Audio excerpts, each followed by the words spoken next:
চলো আজ শুরু করি ক্যানভাস দিয়ে একটি ফুল বানাই। প্রথমে দাগ দিই মাপার পর ওই দাগের মধ্যে কাটিং করতে হবে। করার পর কমপ্লিট কাটা ঠিক মাপের বসাতে হবে ফুলগুলোকে।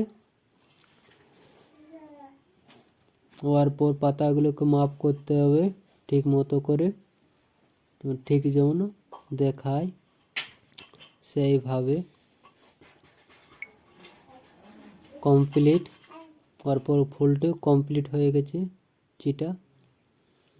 এই কাজটি কমপ্লিট করতে হবে দাগে দাগে খুব সুন্দরভাবে পুট্টিটি দিই।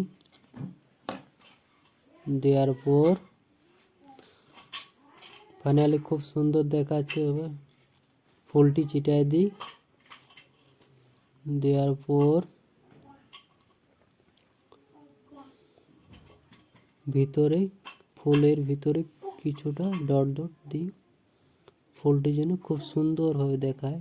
দেওয়ার পর সাইডে সাইডে কালার দিই, ব্ল্যাক কালার দিই। দেওয়ার পর সবুজ কালারটা দিই। আস্তে আস্তে হলুদ কালারটা সাইডে পাতার মধ্যে দিই,